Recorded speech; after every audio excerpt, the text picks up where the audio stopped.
Well, good morning. This is Barry Odell with the Church of Christ at Mammoth Spring Facebook page, and it's Wednesday morning, February 22nd, 2023.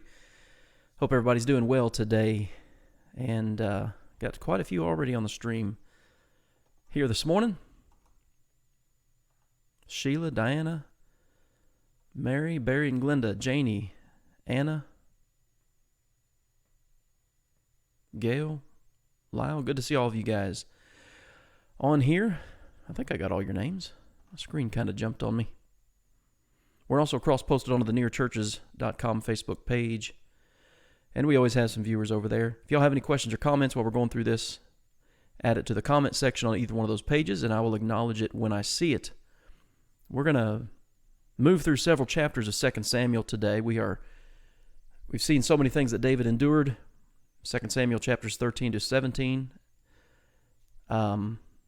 Many of them of his own, a result of his own sinful behavior, let's say, and what he was told back there in 2 Samuel chapter 12, verse 10. He's now gone through the rebellion of his own son, Absalom, his own close counselor, Ahithophel. All of this has taken place. Hey, Michelle. And so now we're in battle. We've seen the efforts of unifying the kingdom under David. Of course, in the beginning, there was that great division between the house of Saul and the house of David. But the kingdom has become more solidified under him. But now you have this treason, as it was called, by his son Absalom. And chapter 18 really brings that to an end. They're gathering together to battle because of all that's going on with Absalom. I've got it up here on the screen if you're able to see that. And basically, this chapter just records that battle taking place, and of course, ultimately, as you could see here at the beginning, Absalom's defeat and death. Now, again, you think about going back to what Nathan told him. Hey, Connie. Going back to what Nathan told David in 2 Samuel 12 and verse 10. The sword will never depart from your house. We looked at 2 Samuel 13 and what happened with two of his sons, one of his daughters.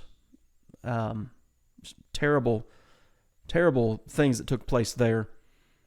And again, now you have the revolt really beginning back in, let me see here, basically 2 Samuel chapter 15, when after Absalom murdered Amnon, he escapes, but then he comes back, he steals the heart of Israel, and so chapters 15 and 16 you have that. Chapter 16 you have David basically running for his life from Jerusalem.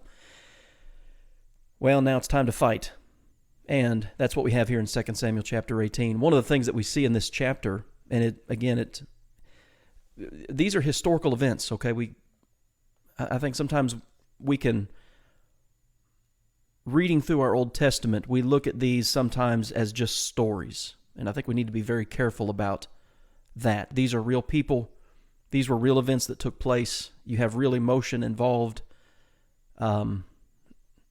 Again, treason, murder. You have all of this stuff really took place. And we don't need to lose sight of that just because we've read it and we're vaguely familiar with it. And it's a story to us, if you understand how I'm using that word story.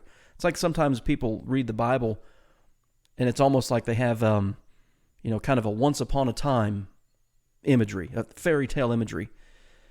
But when you read here in 2 Samuel chapter 18, and they're getting ready to go to battle, and David knows, David's a man of war.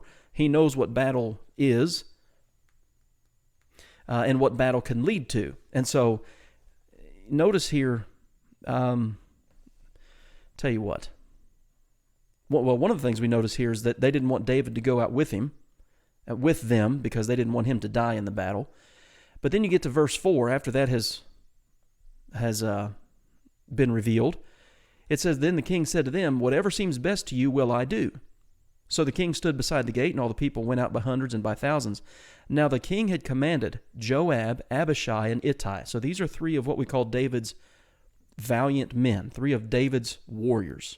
All right? And this is the instruction that he gave to them. "Deal gently for my sake with the young man Absalom." Now look at this. "And all the people heard when the king gave all the captains orders concerning Absalom. Notice again the emphasis. All the people heard it. He gave this command to all the captains. So the battle ensues, let's say. Absalom meets the servants of David. 2 Samuel 18:9, rode on a mule. The mule went under a thick bough of trees, and his head got caught in the tree. He's hanging there. That's a pretty defenseless, pretty vulnerable position. And it's told them, it gets back to David's captains that he's told, deal gently with my son. Be careful how you handle him. And that's what I'm saying. These are historical events. These are real people. And you could imagine as a parent, you always love your children, even though they may do things that you disapprove of, disappoint you, turn on you. They're still your children. Okay? Joab hears about this. Okay? Well, let's go kill him. And that's exactly what happens. And they skip down here to verse 14. Joab said, I cannot linger with you. Somebody's like, listen, we know what David said. Joab says, I'm not dealing with you anymore. He took 3 spears in his hand and thrust them through Absalom's heart while he was still alive in the midst of the terebinth tree. And 10 young men who bore Joab's armor surrounded Absalom and struck and killed him. So they do exactly what they knew they were not supposed to do. Deal gently with the young man Absalom. Well, you keep reading the text, word gets back, obviously. And so you get down to, let me see here. Verse 29. And again, you can hear, you can imagine a parent. Again, David is not naive about battle. He's a man of war, all right? He knows what goes down in war. So message gets back to him. You know, the battle's done. Your enemies have been delivered into our hands. Is the young man Absalom safe? That's the one thing that David said. Deal gently with him. Well, there's not really an answer. He asks another person, is the young man Absalom safe? And here's his response. May the enemies of my lord the king and all who rise up against you to do harm be like that young man. And without saying Absalom's dead, he said Absalom's dead. This is kind of like the long live the king exclamation. And then you get to a very emotional, obviously, again, a father hearing this about his child, even though his child has been in rebellion, treason, etc., whatever you want to call it. The king was deeply moved and went up to the chamber over the gate and wept. And as he went, he said thus, O my son Absalom, my son Absalom. And listen to this. If only I had died in your place. O Absalom, my son, my son. So you just raw emotion. And I would say from a couple different perspectives, it is his son, but he said, don't kill him. Deal gently with my son. He's been restored. You recall, he fled from Jerusalem. David brought him back. That's when he committed treason. I mean, a lot has gone on, but it's still his son. And, well, you turn to 2 Samuel chapter 19. The day of victory has been turned into a day of mourning for all the people. And the king has covered his face, and the king cried out with a loud voice, O my son Absalom, O Absalom, my son, my son. Well, Joab, and I said this back a while ago, Joab is not the best character. Let's just say it that way. Now, he's one of David's valiant men. He's I guess what you could call a faithful servant of David. But his character is not pristine, let's say it that way. Joab rebukes David. Listen, we've risked your lives. We've gone out and fought the enemy. The enemy has been defeated. It includes your son. And he's saying you're all caught up in your own emotions about the day. And so here's what he tells him, 2 Samuel 19:7, Arise, go out and speak comfort to your servants. For I swear by the Lord, if you do not go out, no one will stay with you this night. and that will be worse for you than all the evil that has befallen you from your youth until now. It's almost like a warning. Almost kind of like a, how would you say it, a disguised threat from Joab to David. Hey, Brian, good to see you.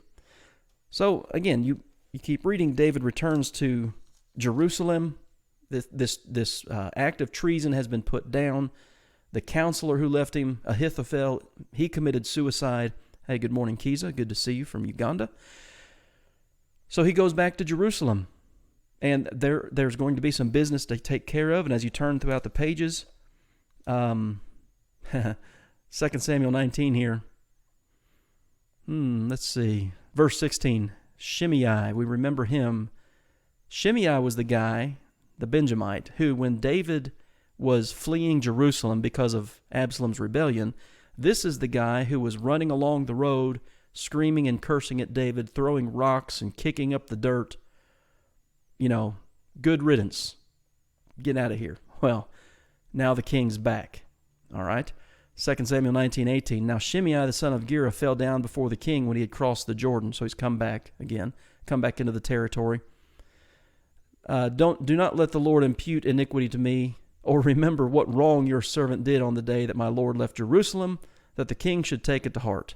I know that I have sinned. Well, that's pretty convenient. And, you know, hey, he may be sincere. We can't tell. We just have what the text says here. Don't take it to heart. I know what I did was wrong. Therefore, here I am.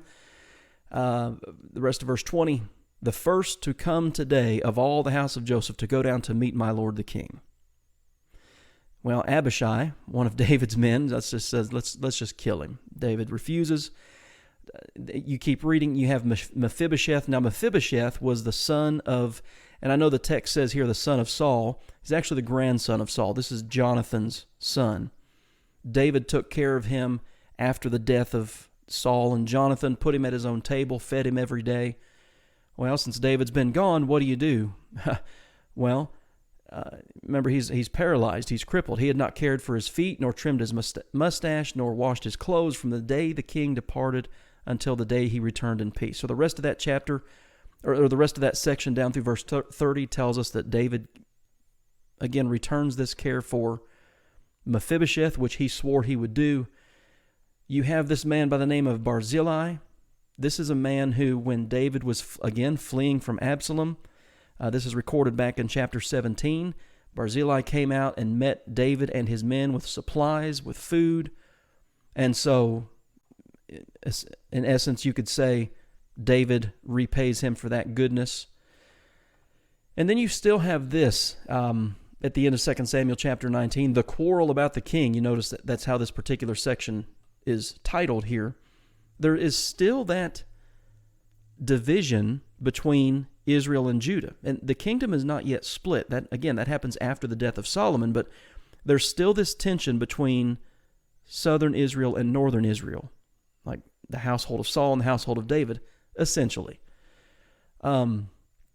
David's been brought back over the Jordan after the treason of Absalom's been put down by the men of Judah. Well, notice this.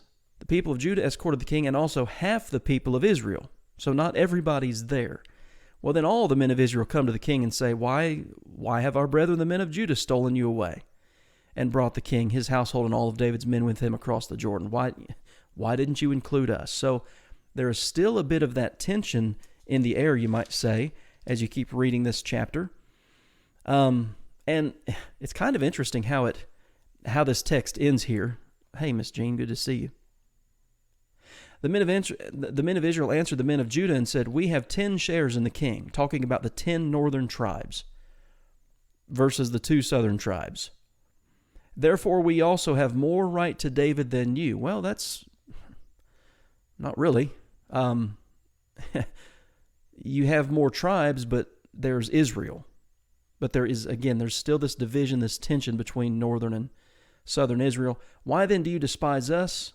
Were we not the first to advise bringing back our king? And yet the words of Judah were fiercer than the words of the men of Israel. So, like, if you have one thing I would advise people to do as you study your Bible, and you're studying passages like this, and this is true of both the Old Testament and the New Testament, is be familiar with your Bible maps. So, for instance, the kingdom of Israel, you look at that, again, we have 10, how do they say it? We have 10 shares in the king, 2 Samuel 19, verse 43. Well, turn to the back of your Bible or Google it. Go to your computer and Google it and look at the maps. Judah and Simeon are your southern tribes. You've got these 10 northern tribes. This is where that division lies. And again, ultimately, this kingdom is going to split into two. But even in the attempt to solidify the kingdom, there is still, again, this tension. Now, you turn to 2 Samuel chapter 20, and it's like it just never ends. Now you have another rebellion. This rebellion comes from a Benjamite. Let's see, whose name was Sheba, the son of Bichri, I guess that's how you pronounce that, a Benjamite, and he blew a trumpet and said, "We have no share in David, nor do we have an inheritance in the son of Jesse. Every man to his tents, O Israel." So my thought is, well, who is at fault for this tension, for this division? To me, it looks like kind of like how would you say it, tribal warfare, and a bit of, you might say, like extreme patriotism. So you have this division here. Let's see. As you read through let me get back here in my Bible. As you read through 2 Samuel chapter 20, you see David dealing with this and an attempt to rectify the situation. In fact, there's a warning. David speaks to one of his men here, this guy who has just made this announcement that we have no share in David. He says, this guy's going to do more harm than Absalom. So you need to go get him and essentially kill him. All right? So notice what happens here. As they're doing this, you get to the end of verse 5. David wants this to happen. All right? Assemble the men of Judah for me within 3 days. Okay. Verse 5. So Amasa went to assemble the men of Judah, but he delayed longer than the set time which David appointed him. Well, if a king gives you a command, I think you probably need to do the command. If you know I guess you'd say, if you know what's good for you. Well, you continue to read the text here, and Joab, here he is again, finds out what's happened, and that Amasa didn't do, he did what David wanted him to do, but not within the time frame that David told him to do it, within 3 days. So Joab kind of pulls him to the side when all this comes to pass, and, he kills him. Joab kills Amasa. So now you have, again, another murder on the hands of Joab, and that just is like a repeated occurrence throughout the life of Joab. So the rest of 2 Samuel 20 covers this. Again, I'm not interested in a verse-by-verse reading here, but you can read that. They eventually get the guy. They eventually get the guy who rebelled against David, and that's recorded down through verse 22 of this chapter. And then you have this list here, 2 Samuel 20, verses 23 to 26, officers, like, again, the solidification of the kingdom. And one thing that you can do, because the book of 2 Samuel doesn't record this, 1 Chronicles records a lot of this. Basically, 1 Chronicles chapters 22 through 29 record a lot of this type of information that's here at the end of 2 Samuel chapter 20. I guess technically you might be able to place it right at the end of 2 Samuel, but whatever the case may be, 1 Chronicles 22 through 29 records David preparing to build the temple, setting up all the Levites, his government officials, everything. So you have that information. Chapter 21, David avenges, as you can see here, David avenges the Gibeonites. This is something that happened, notice here in verse 1, because Saul and his bloodthirsty house killed the Gibeonites. We don't have that in the biblical record. So there's no comment to be made on that, but at some point in time, Saul had done this thing, and David as it says, avenges them, essentially makes things right. Well, how do you do that? Well, their solution is, I tell you what, give us 7 of Saul's children, and we'll kill them. That, when you look at the book of Judges, when you look at the books of Samuel and Kings and Chronicles, there is a lot of this, what's called political intrigue. You have a lot of this murder, assassination, suicide.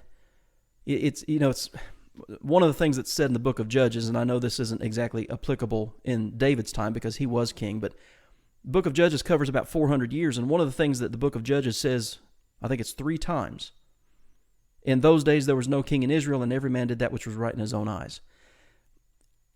I know, during the days of Saul and David, there is a king in Israel, but it's still like everybody did that which was right in their own eyes. So a lot of, you might say, a lot of evil, a lot of darkness, you might say. Their solution is, give us his children. Tell you what here, 2 Samuel 21 and verse 5.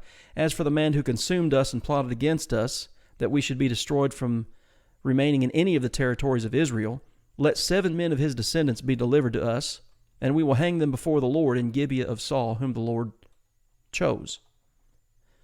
Okay, David says, I will give them. And so he does that. That's recorded in the rest of that particular section. Chapter 21 here, verse 15, David kills the Philistine giants, or what remained of them. This particular section here, beginning in 2 Samuel 21, verse 15. It's also recorded in 1 Chronicles chapter 20. And that's what I said. These are parallel accounts, but there's some more information in 2 Samuel, but then there's different and more information in Chronicles. So you just have to kind of put them together. If you have a Bible with a center column reference that gives you cross references, those things are very helpful to piece things together and get a total picture. But then you get down here to the end of 2 Samuel 21. These 4 were born to the giant. So the people that David is killing are the descendants of Goliath. They were born to the giant in Gath and fell by the hand of David and by the hand of his servants. So you have the Philistines being put down and these other areas being avenged because of Saul's wickedness. Then you get to 2 Samuel chapter 22, and notice this. David spoke to the Lord the words of this song on the day when the Lord had delivered him from the hand of all his enemies and from the hand of Saul, and he said, and you notice this little note here, 2 Samuel 22 is Psalm 18. So it's a praise to God, a thanksgiving to God for his protection and for his deliverance. So you can also read 2 Samuel 18. You get to Psalm 18. You get to 2 Samuel 23, and you read this. These are the last words of David. Thus says David, the man who God raised up on high, the anointed of the God of Jacob, and the sweet psalmist of Israel. If you've wondered why people have called him that, and you didn't know this verse, now you know. David is the sweet psalmist of Israel. But notice what he says here. This is an important passage. Kind of, I guess you might say, in a way, unrelated to all the historical narrative we've been looking at. The Spirit of the Lord spoke by me, and his word was in my tongue. That's a great verse that helps us understand inspiration. God revealing things to people like David, them writing it down or speaking it. And this is very similar to like in Matthew chapter 10 when Jesus sent out his disciples on the limited commission. He said, you're going to be hauled before governors and kings. He said, don't take any thought for what you're going to speak, for it will be given to you in that hour by the Spirit. That's inspiration. That's God revealing things and speaking through those humans by the Holy Spirit. And so 2 Samuel 23:2 is a good verse in that particular study of inspiration. That little song goes down through verse 7. Again, song of praise for God's deliverance. The rest of 2 Samuel 23 is basically just laying out the men who served David. Men like Joab, Abishai, here verse 18, Benaiah. These are the men who stood out as the kind of the, how would you say it, the big-time leaders, if you will, of David's special forces. Maybe that's a good way to think of it. I don't want to get into 2 Samuel 24. That's a whole nother topic, a whole nother discussion, event, and it's paralleled in 1 Chronicles chapter 21. So we'll cut this off for today. I know we've kind of run through several chapters, but that's okay. That's kind of what we're doing here, mainly focusing on David himself. But something happens here in 2 Samuel 24, also recorded in 1 Chronicles chapter 21. So my plan is we'll pick this up on Monday and stop it for today. Good to see all of you guys on here. I don't see any questions or comments. Again, not really a lot of need for questions and comments in my view. It's just we're reading the events that took place after the rebellion of Absalom. 2 Samuel 24 is interesting, so we'll save that for Monday. So I appreciate you guys being on here today. Last stream of the week. We will be live tonight at 7 p.m. Central. Our Wednesday night services, we'll be looking at starting in Psalm 60, trying to get through Psalm 64. So I hope you guys have a good day. Thank you, Diana. Good to see you. And hope to see you back here on Monday.